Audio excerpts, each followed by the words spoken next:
Hello and welcome guys and welcome to this session. तो आओ हम लोग अब एमसीक्यूज डिस्कस करते हैं आपके paper number 3 law and ethics के। और भाई एमसीक्यूज 6 सितंबर को जो एग्जाम होने वाला है उसके लिए तो बहुत ज्यादा इंपॉर्टेंट है, क्योंकि उसमें सिर्फ एमसीक्यूज ही आएंगे। तो एमसीक्यूज को कैसे अटेम्प्ट करना है, क्योंकि डिस्क्रिप्टिव टाइप क्वेश्चंस अब एलिमिनेट हो गए हैं, आपको लेंदी आंसर्स नहीं लिखने हैं, आपको एमसीक्यूज में मार्क्स सिर्फ और सिर्फ आंसर चूज करने के लिए मिलेंगे। इसलिए एमसीक्यूज की जितनी प्रैक्टिस कर सको उतना ज्यादा अच्छा है। ये वीडियो सीरीज में हम लोग इन्हीं वाले एमसीक्यूज की डिटेल में प्रैक्टिस करेंगे और ये देखेंगे कि हम जब एमसीक्यूज को अटेम्प्ट कर रहे होते हैं तो वो जो लिमिटेड टाइम हमको मिलता है, जैसे हमारे केस में टाइम है 1.2 मिनट्स, 1.2 मिनट्स में एक एमसीक्यू हमें सॉल्व करना है। हम 1.2 मिनट्स भी नहीं लगाएंगे, हम तो उससे भी कम लगाने की कोशिश करेंगे अपने एमसीक्यूज को सॉल्व करते हुए। तो एमसीक्यूज को टाइम बाउंड मैनर में हम किस तरह सॉल्व कर सकते हैं ताकि टाइम भी बचे रिवीजन करने के लिए, ताकि हम अपना अगर कोई आंसर चेंज कर पाए अगर वो अपॉर्चुनिटी हो। क्योंकि देखो भाई, अभी हमें नहीं पता कि क्या हमारे पास अपॉर्चुनिटी होती है। एक बार अगर आंसर हमने सबमिट कर दिया तो उसे रिवाइज करने की अपॉर्चुनिटी होती है या नहीं होती, ये हमें नहीं पता। हमें सितंबर में ही ये बात पता लगेगी। लेकिन अगर अपॉर्चुनिटी है तो हम थोड़ा सा रिवाइज भी कर पाएं और अपने क्वेश्चंस को ढंग से अटेम्प्ट भी कर पाएं, ये हमारा कोशिश रहेगी हमारे एमसीक्यूज को सॉल्व करते हुए। तो आओ स्टार्ट करते हैं आज के एमसीक्यूज, और हम स्टार्ट करेंगे द इंडियन कॉन्ट्रैक्ट एक्ट 1872 से। दोस्तों ये वैसे भी बहुत ज्यादा हाई मार्क्स का चैप्टर है, जो आपके सिलेबस में जब एमसीक्यू पैटर्न नहीं था तब भी बहुत ज्यादा हाई मार्क्स का आता था। एमसीक्यूज शुरू से ही सीएमए फाउंडेशन में एक बहुत ज्यादा हैवी वेटेज रखते हैं, बट अब जब वो 100% हो गए हैं तो हम एक चीज से आजादी मिल गई है हमको। वो क्या है? वो है क्वेश्चंस को याद करना, क्वेश्चंस को रटना। हमें अब क्वेश्चंस को रटने की या याद करने की जरूरत नहीं है, हम सीधे सीधे क्वेश्चन को एमसीक्यू की तरह समझ के सॉल्व कर सकते हैं। तो आओ स्टार्ट करते हैं some practice questions. Which one of the following is correct? आपको बताना है कौन सा इनमें से एक सही है। Indian contract act 1882, Indian contract act 1972, Indian contract act 1872, Indian contract act 1888। Sir answer है सी। ये तो भाई इजी रहा, बहुत ज्यादा इजी रहा। ईयर बताना है कौन सा ईयर था इंडियन कॉन्ट्रैक्ट एक्ट का। और जी हां, क्लासेस में हमने किया था, इंपीरियल लॉ के अंडर इंडियन कॉन्ट्रैक्ट एक्ट बना था, आजादी से पहले बना था। इंपीरियल काउंसिल होती थी, ब्रिटिश लॉ का एक अभिन्न अंग है। इंपीरियल काउंसिल ने ये वाला एक्ट बनाया था, इंडियन कॉन्ट्रैक्ट एक्ट 1872। तो ईयर याद करना हर एक एक्ट का बहुत ज्यादा इंपॉर्टेंट। ठीक है sir. The law of contract is nothing but, क्या है law of contract? Law of contract का सब्जेक्ट मैटर क्या है? A child of commercial dealings, क्या वो कमर्शियल डीलिंग्स के बारे में है? अबाउट रिलीजन, क्या वो रिलीजन के बारे में है? क्या वो पॉलिटिक्स के बारे में है या वो इकोनॉमिक्स के बारे में है? कॉन्ट्रैक्ट एक्ट किस चीज के बारे में है? एब्सोल्युटली राइट, कॉन्ट्रैक्ट एक्ट है कमर्शियल डीलिंग्स के बारे में, लेन देन के बारे में। जो भी ट्रेड होता है, जो भी ट्रांजैक्शंस होती हैं, जो भी कॉन्ट्रैक्ट्स बनाए जाते हैं कॉन्ट्रैक्ट एक्ट के अंदर, उनको कैसे गवर्न करेंगे हम, वो हमारा कॉन्ट्रैक्ट एक्ट हमको बताता है। So contract act is definitely commercial dealing based act where commercial dealings are harmonized, are legally drafted and are well knitted within a legal framework जिसके बेसिस पे हमारी इकोनॉमी चलती है। सो ओके, कमर्शियल डीलिंग है सही answer. Question number 3, Indian contract act 1872 extends to, तो Indian contract act extend कहां तक करता है भाई? सर इसका तो आंसर हमें बिल्कुल याद है, section 1 of the Indian contract act. Section 1 दो चीजें बताता है, एक तो टाइटल, नाम क्या होगा इस एक्ट का, और मैंने आपको बताया था कि नाम बहुत सारी चीजें बताता है, जैसे कॉन्ट्रैक्ट एक्ट कॉन्ट्रैक्ट से रिलेटेड होता है, 1872 से एप्लीकेबल है, इंडिया में जो कॉन्ट्रैक्ट एंटर होगा उसके लिए एप्लीकेबल होता है। तो इंडियन कॉन्ट्रैक्ट एक्ट तो नाम बताता है, और इसकी एप्लीकेबिलिटी क्या है? इसकी एप्लीकेबिलिटी है whole of India excluding Jammu and Kashmir. ठीक है sir. Then next, to form a valid contract, valid contract बनाने के लिए there should be at least A 2 parties, B 3 parties, C 4 parties और डी 5 पार्टीज। तो भाई एक वैलिड कॉन्ट्रैक्ट बनाने के लिए कितनी पार्टीज चाहिए? सर अगर मैं अपने आप को वादा करता हूं, तो फॉर एग्जाम्पल मैंने अपने आप से वादा किया कि मैं अगले साल अपने आप को एक बाइक गिफ्ट करूंगा, मैंने अपने आप को वादा किया, और मैंने अपने आप ही वो वादे को एक्सेप्ट कर लिया, सो ऑफर दिया मैंने अपने आप को और मैंने खुद से ही वो ऑफर एक्सेप्ट भी कर लिया, क्या ये कॉन्ट्रैक्ट होता है? Answer is no. The essential elements of a valid contract is that there should be two parties, एक जो ऑफर करे और एक जो उसे एक्सेप्ट करे. सो ऑफर और एक्सेप्टेंस दोनों इन बहुत ज्यादा इंपॉर्टेंट इंग्रेडिएंट्स होते हैं कॉन्ट्रैक्ट एक्ट के. तो दो पार्टीज होनी बेयर मिनिमम बहुत ज्यादा जरूरी है. अपर लिमिट कोई भी नहीं है. अपर लिमिट 3, 4, 5, 6 कितनी भी पार्टीज हो सकती हैं, उसमें कोई टेंशन नहीं है. बेयर मिनिमम कितनी पार्टीज चाहिए भाई? बेयर मिनिमम पार्टीज चाहिए 2 parties. So to form a valid contract, there should be 2 parties. So question number 5 is contractual rights and duties are created by. contractual rights and duties भाई कौन create करता है? State create करती है क्या? State का मतलब होता है गवर्नमेंट. गवर्नमेंट क्रिएट करती है क्या? स्टैच्यूट क्रिएट करता है क्या? मतलब लॉ क्रिएट करता है क्या? राइट्स एंड ड्यूटीज, किसका क्या राइट होगा, किसकी क्या ड्यूटीज होंगी, ये क्या स्टैच्यूट क्रिएट करता है? या फिर ये क्रिएट करता है पार्टीज, जो दो पार्टीज कॉन्ट्रैक्ट कर रही हैं आपस में वो क्रिएट करेंगी? या फिर कस्टम या यूसेज, जिस तरह आप अपने कस्टमरी अपना काम करते हो, कस्टमरी जिस तरह से आप अपना प्रोडक्शन करते हो या डीलिंग करते हो, क्या कस्टम के अकॉर्डिंग, क्या प्रथा, कस्टम मतलब प्रथा, प्रथा के अकॉर्डिंग क्या आप लायबिलिटीज और ऑब्लिगेशंस क्रिएट करते हो? सर नहीं, हम जो ऑब्लिगेशन और लायबिलिटी क्रिएट करते हैं वो सिर्फ और सिर्फ पार्टीज के अकॉर्डिंग करते हैं. सो पार्टीज के ऊपर होता है कौन किस पे कितनी तरह की लायबिलिटी या रिस्ट्रिक्शन क्रिएट करेगा. भाई कॉन्ट्रैक्ट एक्ट का मकसद सिर्फ ये कि आप जब एक कॉन्ट्रैक्ट बनाओ तब उसमें कुछ एसेंशियल चीजों का ध्यान रखो, कुछ कानूनी चीजों का ध्यान रखो, जिससे कि कल को अगर इस कॉन्ट्रैक्ट में कोई भी अपना पार्ट प्ले ना करे, अगर कोई भी अपना पार्ट इग्नोर करे तो कोर्ट में जा सको, आप एनफोर्सिएबिलिटी हो. इस वजह से आपकी सिर्फ इतनी सी रिस्पॉन्सिबिलिटी कि आप कुछ एसेंशियल एलिमेंट्स हैं कॉन्ट्रैक्ट के, उनको फुलफिल करो, उनकी बातें मानो. बाकी कौन क्या करेगा, क्या नहीं करेगा, किसको पैसे देने हैं, कब देने हैं, कॉन्ट्रैक्चुअल लायबिलिटी क्या होनी चाहिए, किसको क्या काम करना है, किसी का ऑब्लिगेशन क्या होगा, राइट अधिकार क्या होंगे किसके, ये सारी चीजें आप और पार्टी डिसाइड करेंगे. ना लॉ डिसाइड करेगा, ना गवर्नमेंट डिसाइड करेगी, ना प्रथा डिसाइड करेगी. ठीक है sir. Question number 6, every contract is an agreement but agreement is not a contract. तो भाई मैंने एक इक्वेशन कराई थी आपको. इक्वेशन क्या थी? इक्वेशन थी agreement plus legal enforceability is equal to contract. तो अगर आपको कोई कॉन्ट्रैक्ट चाहिए तो भाई वो सबसे पहले अग्रीमेंट तो होना ही होना चाहिए. कोई भी कॉन्ट्रैक्ट ऐसा नहीं हो सकता कि वो अग्रीमेंट ना हो. तो सबसे पहले अग्रीमेंट के एसेंशियल इंग्रेडिएंट्स हर कॉन्ट्रैक्ट में होने चाहिए. सर बता दो जरा अग्रीमेंट के एसेंशियल इंग्रेडिएंट क्या होते हैं? ऑफर होनी चाहिए, एक्सेप्टेंस होना चाहिए और कंसिडरेशन होना चाहिए. ये तीनों चीजें हो तो वो अग्रीमेंट बन जाता है. उस अग्रीमेंट में एक चीज और मिला दो, एनफोर्सिएबिलिटी, तो वो कॉन्ट्रैक्ट बन जाता है. तो हर कॉन्ट्रैक्ट अग्रीमेंट होता है. हाँ जी हाँ बिल्कुल, हर कॉन्ट्रैक्ट अग्रीमेंट होता है. बट क्या हर अग्रीमेंट कॉन्ट्रैक्ट होता है? नहीं सर, हर अग्रीमेंट कॉन्ट्रैक्ट नहीं होता, लेकिन हर कॉन्ट्रैक्ट अग्रीमेंट होता ही होता है. So every contract is an agreement but every agreement is not a contract. So the right answer is B, correct. Okay, now comes question number 7. Agreement is defined in section dash of Indian contract act 1872. So बताओ कौन से section में agreement defined है? Sir agreement defined है in section 2E. So the right answer is B.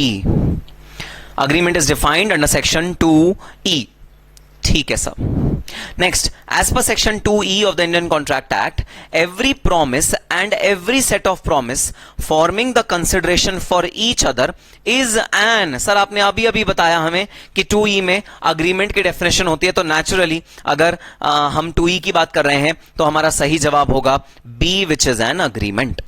So भाई agreement क्या होता है देखना, 3 चीजें इंपॉर्टेंट है agreement में. नंबर 1 ऑफर, नंबर 2 एक्सेप्टेंस, कोई ऑफर करे दूसरा आदमी एक्सेप्ट करे, और कुछ कंसिडरेशन हो ऑफर करने के पीछे. जैसे मैंने आपको ऑफर किया कि मैं अपनी गाड़ी आपको बेचना चाहता हूं, आपने ऑफर को एक्सेप्ट कर लिया, बदले में आपने उस गाड़ी के लिए 2 लाख रुपए मुझे देने का वादा कर दिया. एक प्रॉपर अग्रीमेंट बन गया. ऑफर, मैंने आपको ऑफर किया, आपने उसे एक्सेप्ट किया, आपने कंसिडरेशन भी देने का वादा किया, अग्रीमेंट तैयार हो गया. So agreement is nothing but a promise or a set of promises which forms consideration for each other. So consideration भी होनी चाहिए, दोनों पार्टीज को कुछ ना कुछ मिलना चाहिए अग्रीमेंट में एंटर होने के वक्त। सो एनी प्रॉमिस और set of promises forming consideration for each other is known as an agreement. So सही आंसर है बी, अग्रीमेंट। ठीक है sir. Next question number 9, A promises to deliver his watch to B and in return B promises to pay a sum of rupees 2000. There is said to be, आपको बताना है कि ये क्या है। Number 1 agreement, B proposal, C acceptance या D offer. तो भाई A ने B को वादा किया कि मैं तुम्हें अपनी वॉच दे दूंगा, बदले में बी ने ए को 2000 रुपीज देने का वादा कर लिया। तो सर इससे क्या बना भाई? इससे बना एक वैलिड अग्रीमेंट, क्योंकि ऑफर है, एक्सेप्टेंस है, कंसिडरेशन है, तीनों चीजें मिल गई। तो वो क्या बन गया? वो बन गया एक अग्रीमेंट। तो इसका सही जवाब क्या होगा भाई? इसका सही जवाब होगा A, which is agreement. Okay sir. Then an agreement is, what is an agreement? Agreement is offer, offer plus acceptance, offer plus acceptance plus consideration. So आपको बताना है अग्रीमेंट क्या होता है। It is an offer, offer plus acceptance, offer plus acceptance plus consideration. Yes sir. So an agreement is offer plus acceptance plus consideration. So जब offer है और उसका एक्सेप्टेंस है और एक्सेप्टेंस के लिए कोई कंसिडरेशन दिया गया है, that is known as an agreement. ठीक है sir. Now what is a contract? अब देखते हैं कि कॉन्ट्रैक्ट क्या होता है। A promise to do something or abstain from doing something. एक प्रॉमिस कि या तो आप कुछ काम करोगे या वो काम नहीं करोगे। A promise to do something or abstain to do something. B, a communication of intention. सिर्फ आपने अपनी इच्छा जाहिर करी कि मैं कुछ करना चाहता हूं या I want to abstain from doing something. C, a set of promises. Promises का एक set. D, an agreement enforceable in law. तो भाई सही आंसर है D। कॉन्ट्रैक्ट में दो चीजें होनी चाहिए, एक तो वो प्रॉपर अग्रीमेंट होना चाहिए, मतलब ऑफर एक्सेप्टेंस कंसिडरेशन होना चाहिए, तो वो एक अग्रीमेंट बन जाता है। और अग्रीमेंट में जैसे ही आप एनफोर्सिएबिलिटी ऐड कर देते हो वैसे वो एक कॉन्ट्रैक्ट बन जाता है। So contract is an agreement enforceable by law. एक ऐसा अग्रीमेंट जो लॉ से एनफोर्सिएबल है, that is known as a contract. So answer is D. Question number 12, contract is defined as an agreement enforceable by law. भाई हमने पढ़ा है agreement जो एनफोर्सिएबल होगा by law, that is known as a contract. Vide section, now which section does it deal with? Vide section dash of the Indian contract act, EFGH, sir right answer is H। 2H is the section which deals with the definition of contract. सो मैंने आपको पहले भी बताया भाई सारे के सारे sections contract act के याद करने की जरूरत नहीं है, लेकिन कुछ की सेक्शंस डेफिनेटली आपको याद होने चाहिए। डेफिनेशंस में जो की सेक्शंस हैं वो है अग्रीमेंट, कॉन्ट्रैक्ट, ये दो की सेक्शंस हैं जो डेफिनेटली आपको याद होने चाहिए। Okay sir. Next, which of the following is false? आपको बताना है कौन सा इनमें से फॉल्स है। An offer to be valid must, valid offer की बात है, ऑफर कब वैलिड होता है आपको ये बताना है। contain a term the non compliance of which would amount to acceptance. So एक ऐसा उसमें टर्म होना चाहिए जो ऑटोमेटिकली अगर आपने उस टर्म को नहीं फुलफिल किया तो मान लिया जाएगा कि आपने एक्सेप्ट कर लिया। तो अगर आप चुप रहे किसी ऑफर के अगेंस्ट तो हम एज्यूम कर लेंगे कि आपने एक्सेप्ट कर लिया। B, intend to create legal relationship. तो भाई एक ऑफर में इंटेंट होना चाहिए, वैलिड ऑफर में लीगल रिलेशनशिप क्रिएट करने का। Have certain and unambiguous terms, offer के जो टर्म्स है सर्टन होने चाहिए। मतलब ऐसा नहीं कि या तो तुम गाड़ी खरीद लेना या तुम स्कूटर खरीद लेना, ये अनएम्बिगुअस नहीं है, ये एम्बिगुअस है, ये अनसर्टन है।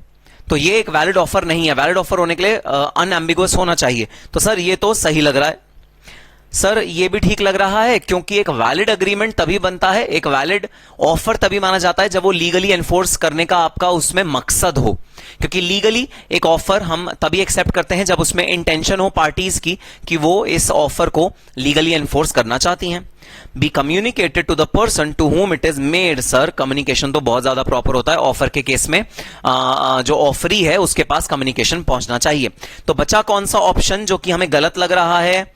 भाई first contains a term non compliance of which will amount to acceptance. ऐसा कुछ भी नहीं हो सकता कि आप कोई भी एक्टिविटी या non activity of a particular person को एक उसकी एक्सेप्टेंस मान लो। भाई एक्सेप्टेंस जो होनी चाहिए वो इन एज मेनी वर्ड्स होनी चाहिए, ओपनली होनी चाहिए, एक्सप्रेस होनी चाहिए।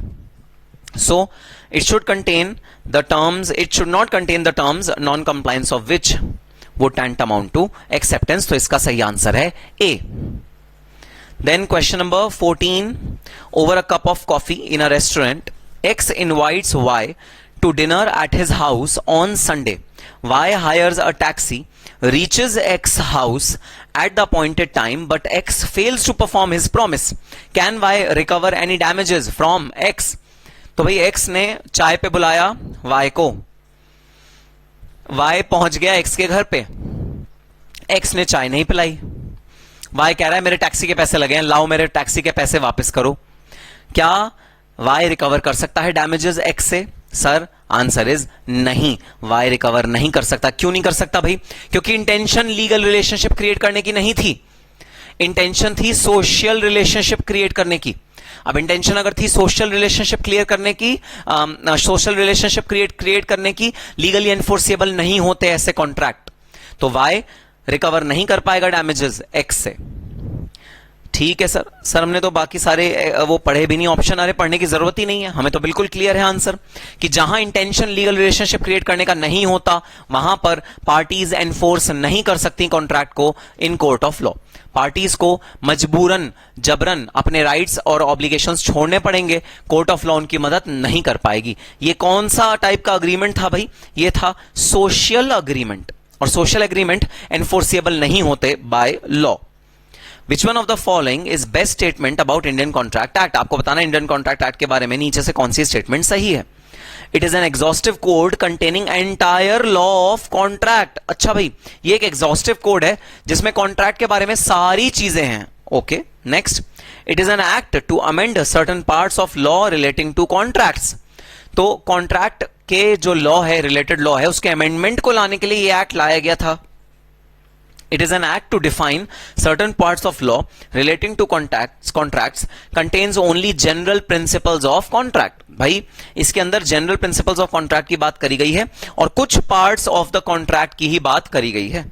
It is not exhaustive code containing entire law of contract being an act to define and amend certain part of law relating to the contract. तो भाई ये एग्जॉस्टिव कोड तो नहीं है, लेकिन इसका जो पर्पस था वो ये था कि वो किसी एक्ट को जो कॉन्ट्रैक्ट से रिलेटेड लॉ है कंट्री में उसको अमेंड करना चाहता था। तो भाई the correct answer is C, it is an act to define certain parts of the law relating to contracts and contains only general principle of contract. So भाई जो कॉन्ट्रैक्ट एक्ट है उसमें सारी चीजें कॉन्ट्रैक्ट को लेकर नहीं लिखी गई हैं, कुछ चीजें, कुछ स्पेसिफिक चीजें कॉन्ट्रैक्ट को लेकर लिखी गई हैं, और वो कुछ चीजों के अलावा हमारा ये contract general principles of contract को बताता है, जनरल बात करता है, स्पेसिफिक कॉन्ट्रैक्ट की बात नहीं करता, किसी स्पेसिफिक टाइप के contract, for example to obtain raw material, ऐसे स्पेसिफिक कॉन्ट्रैक्ट की बात नहीं करता, जनरल कॉन्ट्रैक्ट लॉ की बात करता है। तो नेक्स्ट क्वेश्चन है illustration number 16। Which of the following is a contract? आपको बताना है इनमें से कौन सा एक कॉन्ट्रैक्ट है। A engages B for a certain work and promises to pay such remuneration as shall be fixed. B does the work. अरे भाई जो इसमें कंसिडरेशन है ना वो सर्टन नहीं है, वो अनसर्टन है। यहां आ गया प्रॉब्लम मेरे लिए। कंसिडरेशन जब वेल डिफाइंड नहीं होती, जब अनसर्टन होती है, तो मेरे लिए एक बहुत बड़ी है problem. Next, A and B promise to marry each other. A और बी आपस में मैरी करने का प्लान करते हैं। A takes a seat in a public vehicle.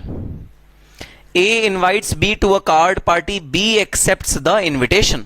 तो भाई ये तो है एक सोशल अग्रीमेंट, ये पक्का कॉन्ट्रैक्ट नहीं है क्योंकि लीगल एनफोर्सिएबिलिटी इस केस में नहीं है। सर मैरिज का अगर दोनों अग्री करते हैं, अगेन ये भी हो गया एक सोशल अग्रीमेंट और लीगली एनफोर्सिएबल नहीं है। हमारे पास ऑप्शन बचा ए और सी। सर ए के अंदर consideration is not valid, it's not a good consideration, तो ए भी कॉन्ट्रैक्ट नहीं बना। अल्टीमेट बचा C, A takes a seat in a public vehicle. बता देना ये किस टाइप का कॉन्ट्रैक्ट है? सर इस कॉन्ट्रैक्ट को बोलते हैं इंप्लाइड कॉन्ट्रैक्ट। इंप्लाइड ऑफर हुआ, इसमें इंप्लाइड एक्सेप्टेंस हो गया। जब बस स्टॉप पे आके रुकी तब उसने इंप्लाइडली आपको ऑफर दे दिया कि आपको क्या इस जगह जाना है, अगर जाना है तो चढ़ जाओ। आप जैसे ही चढ़े आपने वो ऑफर एक्सेप्ट कर लिया, ऐसे बोलते हैं इंप्लाइड एक्सेप्टेंस, और ये बन गया एक implied contract. So a valid contract is C, A takes a seat in the public vehicle.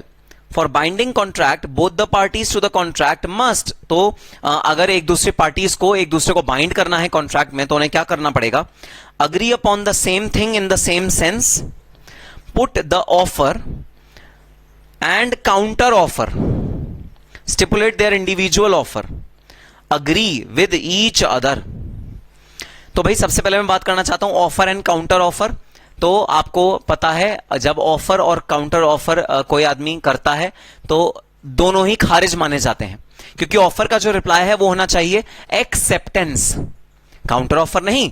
तो अगर मैंने आपको बोला कि भाई मुझे ये गाड़ी अपनी बेच दो 2 लाख रुपए की, आपने मुझको कहा अच्छा सर आप ये गाड़ी मुझसे खरीद लो 1 लाख रुपए की, ये तो हो गया ऑफर और काउंटर ऑफर, ये एक्सेप्टेंस नहीं माना जाएगा। तो ये एक वैलिड अग्रीमेंट नहीं बना, ये एक वैलिड कॉन्ट्रैक्ट नहीं बना। लेकिन अगर सपोज मैं एक वर्ड लिख रहा हूं यहां पर, जरा मुझे याद करके बताना क्या होता है। क्रॉस ऑफर और काउंटर ऑफर में क्या फर्क है ये भी मुझे आपसे जानना है। तो सर क्रॉस ऑफर होता है जब मैंने आपको व्हाट्सएप पे मैसेज किया कि I want to buy your bike worth ₹1 lakh rupees की मैं आपकी बाइक खरीदना चाहता हूं, मैंने आपको व्हाट्सएप किया, आपने व्हाट्सएप देखा नहीं, आपने मुझे कॉल उठाया और मुझसे कॉल पे बात करी और मुझसे कहा भाई मेरी बाइक खरीद ले 1 लाख रुपए की। इसे बोलते हैं क्रॉस ऑफर। जब एक पार्टी बिना ये जाने कि दूसरी पार्टी ने मेरे को ऑफर दिया है अपना ऑफर भी दे दे जो कि बिल्कुल एग्जैक्टली सेम हो दूसरे पार्टी के ऑफर के, this is known as cross offer. और काउंटर ऑफर क्या होता है? जब जानने के बाद आपने जिस पार्टी ने आपको ऑफर दिया उसको एक दूसरा ऑफर दे दिया, that is known as counter offer. तो भाई काउंटर ऑफर और क्रॉस ऑफर दोनों ही वैलिड ऑफर नहीं माने जाते, दोनों ही अग्रीमेंट नहीं बनाएंगे। अग्रीमेंट बनाने के लिए एक ऑफर का एक्सेप्ट होना जरूरी है। सो Question number 17, for a binding contract both parties must agree upon the same thing in the same sense is the right answer. Stipulate their individual order. Individual order अपने आपको अपना individual order देना है। भाई सिर्फ order देना is not sufficient to form a valid contract. Agree with each other, एक दूसरे की बात से agree कर जाना, नहीं भाई agreement नहीं चाहिए, acceptance चाहिए। अग्री करना सफिशिएंट नहीं है, एक्सेप्ट भी करना है कि हां मैं इस वाले अग्रीमेंट तुम्हारे ऑफर को एक्सेप्ट करता हूं। So the right answer is A. Now let's come on to question number 18, which one of the following has the correct sequence. आपको बताना है कौन सा वाला सीक्वेंस सही है इन सब सीक्वेंस में से। Offer, acceptance, consideration, offer, offer, acceptance, consideration, contract, contract, acceptance, consideration, offer, offer, consideration, acceptance, contract. तो भाई सबसे पहले आता है ऑफर, उसके बाद आता है ऑफर का एक्सेप्टेंस, फिर आता है कंसिडरेशन, और अगर ये तीनों चीजें फुलफिल हो गई तो फिर आता है कॉन्ट्रैक्ट। तो हमारा ये बना सीक्वेंस OACC। अच्छा सर, तो OACC तो है भाई बी पार्ट में। तो 18th का करेक्ट आंसर क्या है? 18th का करेक्ट आंसर है बी। अब आ जाओ चलते हैं क्वेश्चन नंबर 19 पे। Goods displayed in a shop window with a price label. तो गुड है एक जो शॉप विंडो पे लगा हुआ है और उसका प्राइस उस शॉप विंडो पे नजर आ रहा है। ठीक है सर, बात समझ में आ गई। विल अमाउंट टू, ये क्या है? जब गुड डिस्प्ले हो रहा है शॉप विंडो पे तो ये क्या चीज है? An offer, acceptance of offer, invitation to offer या काउंटर ऑफर। भाई ये होता है invitation to offer. Part number C is the right answer of question number 19। तो जब शॉप पे आप एक कपड़ा या आप कुछ भी खरीदने गए हो और वो लगा हुआ देखते हो तो वो जो आपने लगा हुआ देखा है भाई वो आपको ऑफर नहीं दे रहा। ऐसा हो सकता है कि आप जब दुकान के अंदर जाओ तो वो आदमी बोले नहीं नहीं सर ये तो बिक चुका है, ये मैं वैसे भी हटाने वाला था, ये बिक चुका है। So it is not an offer, it is an invitation to offer. आपको इनवाइट किया जा रहा है कि आप आओ और हमें ऑफर दो कोई जो आप ये वाला शर्ट खरीदना चाहते हो। अगर हमें आपका ऑफर सही लगा तो हम आपका ऑफर एक्सेप्ट कर लेंगे, अदरवाइज रिजेक्ट कर देंगे। So this is an invitation to offer. Question number 20. What can a catalog of books listing price of each book and specifying the place where listed books are available termed as? तो भाई एक book है जिसका catalogue आपको भिजवाया गया है, price लिखा है, कहां पर डिलीवर होगा, कहां से डिलीवर होगा, सब चीजें लिखी हुई हैं. क्या ये एक ऑफर है, ऑब्लिगेशन है, इन्विटेशन टू ऑफर है, या promise to make available book है? सर अगेन ये इन्विटेशन टू ऑफर है. कोई भी एडवर्टाइजमेंट जो आप बिल बोर्ड देखते हो, जो आप टेलीविजन पे एडवर्टाइजमेंट देखते हो तरह तरह की चीजों का, वो सब इन्विटेशन टू ऑफर है. हो सकता है जब आप सेलर के पास जाओ तो वो आपको बोले नहीं भाई नहीं, मैं आपको ये गुड नहीं बेच सकता due to whatever reason. So it is not an offer, it is an invitation to offer. Which one of the following statement about a valid acceptance of an offer is incorrect? आपको बताना है कौन सी गलत information है.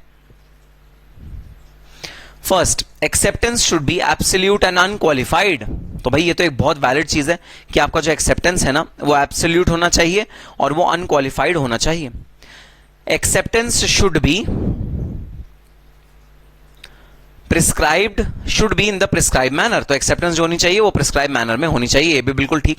Acceptance should be made while offer is subsisting. तो जब offer valid है भाई एक्सेप्टेंस भी तभी होनी चाहिए. ऐसा ना हो ऑफर इनवैलिड हो गया हो और आपने तब अपनी acceptance the. D, acceptance should be communicated. भाई एक्सेप्टेंस कम्युनिकेट होनी चाहिए. तो बताओ इनमें से कौन सा है सही आंसर? तो इसका आंसर है ई, नन ऑफ द अबव. जी हां, ये सारे के सारे एलिमेंट्स जो ऊपर दिए हुए हैं ये सारे के सारे एक वैलिड एक्सेप्टेंस का फॉर्म बनते हैं, एक वैलिड एक्सेप्टेंस का पार्ट बनते हैं. अ काउंटर ऑफर इज, क्या होता है counter offer? A rejection of original offer, an acceptance of offer, a bargain और एन इन्विटेशन टू ट्रीट. भाई काउंटर ऑफर होता है a rejection of the original order. Counter offer means आपको किसी ने ऑफर किया और आपने ओरिजिनल ऑफर को खारिज करके, इग्नोर करके अपनी तरफ से एक नया ऑफर दे दिया. That is known as a counter offer which repudiates the original offer. Original offer खत्म, काउंटर ऑफर रहेगा. A person making a proposal is called. एक आदमी जो प्रपोज कर रहा है, एक पर्सन जो प्रपोज कर रहा है उसे क्या बोलते हैं? हाँ सर, उसे बोलते हैं प्रोमिजर. आंसर है A, promisor. Promisor is a person who proposes something. Next, which one of the following will constitute a valid acceptance? Valid acceptance भाई कब बनेगी? An inquiry as to fitness of subject matter of the contract. तो जब हमने inquire कर लिया कि हाँ सब्जेक्ट मैटर फिट है कॉन्ट्रैक्ट का. अ प्रोविजनल एक्सेप्टेंस, अगर आपने प्रोविजनली एक्सेप्ट कर लिया अपने गुड को. Addition of superfluous terms when accepting an offer. और अ कंडीशनल एक्सेप्टेंस, भाई जब हमने fitness of the subject matter की इंक्वायरी करी तो एक तरह से हमने एक्सेप्ट कर लिया बाय आर कॉन्डक्ट. हमने अपने कॉन्डक्ट से वो दूसरा वाले बंदे का ऑफर एक्सेप्ट कर लिया. फॉर एग्जाम्पल, आपको एक बंदे ने ऑफर किया कि you want to purchase this home. आपने रिप्लाई में बोला कि this home is suitable for being made as a office. ये ऑफिस बनाने के लिए सूटेबल है ना? दूसरे बंदे ने कहा हाँ ये सूटेबल है. तो एक तरह से आपने अपने कॉन्डक्ट से एक्सेप्ट कर लिया जो ऑफर आपको मिला. So which one of the following will constitute a valid acceptance? एक वैलिड एक्सेप्टेंस कब बनेगा? इनमें से कौन सी सिचुएशन में एक वैलिड एक्सेप्टेंस बनेगा? An inquiry as to fitness of the subject matter of the contract. जब आप इंक्वायरी करते हो कि subject matter of the contract आपके पर्पस के लिए फिट है, तब ये वाला अग्रीमेंट आपने समझ लो एक्सेप्ट कर लिया. ठीक है sir. Then next is, answer लिख लेते हैं A. Question 25. X offers by letter to sell his car to Y for rupees 95,000. Y at the same time offers by a letter to buy X's car for 15,000. The two letters crosses each other. Is it a concluded contract between X and Y? No sir. It is only a crossing of the offer. ये offer का crossing है, ये valid acceptance नहीं माना जाएगा. हमने detail में समझा क्रॉस ऑफर और काउंटर ऑफर में क्या डिफरेंस है. ये वही है सर. ठीक है sir. S offers to sell his car to B for 50,000. T standing by nearby says I will take it if B does not take it. B is not interested in taking the car. What will be the position of T if T says to S, here is the money, I take the car? Sir, एक golden rule है acceptance का कि जिसे offer दिया गया वो ही accept करेगा तो एक्सेप्टेंस वैलिड माना जाएगा, अदरवाइज एक्सेप्टेंस वैलिड नहीं माना जाएगा. कोई थर्ड पार्टी अगर ऑफर को एक्सेप्ट कर दे तो वह एक्सेप्टेंस वैलिड नहीं होता. सो there is a contract between S and T, there is no contract between S and T. S may or may not accept the offer, both B and C.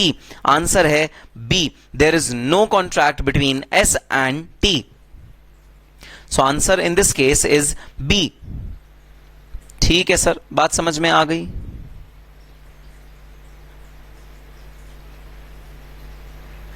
Next, which one of the following statement is true? आपको बताना है इनमें से कौन सी statement true है. Offer and acceptance are revocable. तो offer और एक्सेप्टेंस रिवोकेबल होते हैं. हाँ सर, ये तो होते हैं. Offer and acceptance are irrevocable, वो इररिवोकेबल होते हैं. An offer can be revoked but acceptance can not. एक रिवोक हो सकता है, एक नहीं हो सकता. An offer can not be revoked but acceptance can be revoked. तो सर सी और डी तो बिल्कुल गलत है, बी भी गलत है. हमारा आंसर है A. Offer and acceptance are revocable. दोनों ऑफर और एक्सेप्टेंस रिवोकेबल होते हैं. हाँ, कुछ कंडीशंस मीट करनी पड़ती हैं. Question number 28. P advertises in a daily newspaper that he will give prize of ₹1,000 to the first person to swim the English Channel and back during the month of August. तो P advertisement देता है newspaper में भाई कि जो भी English channel को cross करके वापस आ जाएगा, P उसको 1,000 रुपए देगा. F who has read the advertisement sets off from Dover on 1st August and reaches the coast of France on 2nd August. On that day, a further advertisement appears in the same newspaper stating that the offer of prize has been withdrawn. On 3rd August, F completes and returns swim to England. Can F recover the price? क्या F recover कर सकता है price? और sir situation ये है कि F के price recover करने से पहले ही सेकंड एडवर्टाइजमेंट के थ्रू ये ऑफर विड्रॉ कर लिया गया था. ए, yes, as the second advertisement is ineffective so far as F is concerned. B, no, as the offer was revocated. C, F can only claim for damages. None of the above. Sir, the answer is A. A क्यों भाई? क्योंकि भाई जब F और पहले वाले offer को पढ़ के सुन के अपने काम पे लग गया था तो एक तरह से F ने पुराना वाला ऑफर एक्सेप्ट कर लिया था. अब P पीछे नहीं हट सकता. अब P नया एडवर्टाइजमेंट देके अपनी बात से मुकर नहीं सकता. अब तो अगर F ने इंग्लिश चैनल को पार कर लिया तो F is eligible for the prize which P has to give to him. So एक ऑफर भाई तभी तक ऑफर रहता है जब तक वो दूसरा पर्सन एक्सेप्ट ना कर ले. The moment other person accepts the offer, offer becomes irrevocable. फिर वो रिवोक नहीं हो सकता. रिवोकेशन तभी हो सकता है जब दूसरा बंदा एक्सेप्ट ना करे ऑफर को. हमने एक एग्जाम्पल भी देखा था. उस एग्जाम्पल में क्या हुआ था भाई, ए ने बी को एक चिट्ठी भेजी कि मैं तुम्हारा घर खरीदना चाहता हूं. बी के पास चिट्ठी मिली. बी ने अपने मन में सोचा कि क्या मैं ये घर बेचूं या ना बेचूं. बी ने एक चिट्ठी लिखी वापस एक और बोल दिया कि I accept your offer. B ने चिट्ठी लिख दी. The moment B writes the acceptance letter, A loses the right to revoke the offer. A के पास अब राइट नहीं है सर, बट चिट्ठी तो ए को मिली नहीं, तो क्या हो गया? बी ने चिट्ठी लिख तो दी ना. अगर बी ने चिट्ठी लिख दी तो भाई फिर रिवोकेशन नहीं कर सकता ए. So the answer is yes, as the second advertisement is ineffective so far as F is concerned. Next, the communication of acceptance through telephone is regarded as complete when. तो भाई एक्सेप्टेंस जो telephone से करी जाती है वो कब complete मानी जाती है? कब मैं मानूंगा कि मेरी एक्सेप्टेंस कंप्लीट हो गई? Acceptance is spoken on phone. आपने फोन में बोल दिया हाँ मैं एक्सेप्ट कर रहा हूं. Acceptance come to the knowledge of the party proposing. Acceptance is put in course of transmission. Accept आपने एक्सेप्टेंस ट्रांसमिशन के मोड में डाल दी. Acceptance has done whatever is required to be done by him. Sir, the answer is acceptance has come to the knowledge of the party proposing. तो आपने phone उठाया और phone उठा के आपने बोल दिया कि हाँ मैं एक्सेप्ट करता हूं. फोन में डिस्टर्बेंस थी, दूसरे पार्टी को सुनाई नहीं दिया. क्या वैलिड एक्सेप्टेंस मानी जाएगी या इनवैलिड एक्सेप्टेंस मानी जाएगी? सर इनवैलिड एक्सेप्टेंस है ये. ऐसा नहीं हो सकता कि अगर दूसरी पार्टी को सुनाई ना दे तो आप बोलो कि हाँ मेरी एक्सेप्टेंस हो गई. So the answer is B. The correct answer is B. And आओ इस सेशन का लास्ट क्वेश्चन देखते हैं. An auctioneer advertised in a newspaper that a sale of office furniture would be held at Delhi. तो एक auctioneer था, उसने newspaper में खूब एडवर्टाइजमेंट किया कि दिल्ली में भाई ऑफिस फर्नीचर सेल होगा. A broker of Bombay reached Delhi on the appointed date, but the auctioneer withdrew all furniture from auction sale. Auction sale के दौरान जो फर्नीचर सेल होना था ऑक्शनियर ने वो विड्रॉ कर लिया. Will he? So the broker sues him for loss of time and expenses. Broker ने बोला भाई मैं तो आया था तुम्हारे प्लेस पे जहां पर तुम बेचने वाले थे, बॉम्बे आया था मैं तो दिल्ली से, मेरे एयर टिकट का खर्चा लगा, अब तुमने अपना ऑक्शन कैंसिल कर दिया है तो गलत बात है. भाई कोई गलत बात नहीं है. Auction is not an offer. Auction is just an invitation to offer. तो ऑफर जब मर्जी चाहे रिवोक कर सकता है, मना कर सकता है. भाई इनविटेशन टू ऑफर था, मैं आपका कोई जिम्मेदार नहीं हूं, आपकी लायबिलिटी का कोई जिम्मेदार नहीं हूं, आपके डैमेजेस का कोई जिम्मेदार नहीं हूं. So A, yes he will succeed the offer. क्या वो ऑफर सक्सीड करेगा? B, no he will not succeed the offer.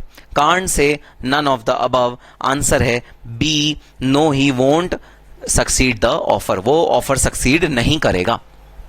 ठीक है sir.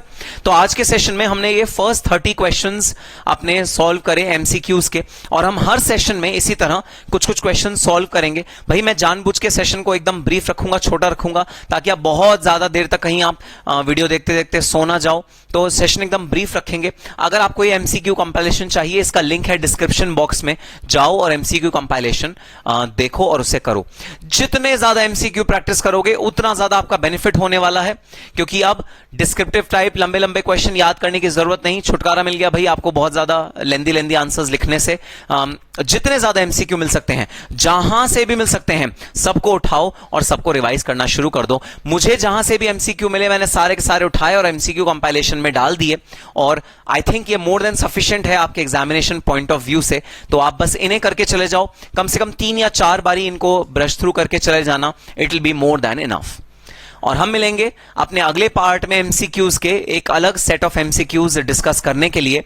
Till that time, all the very best and happy studying.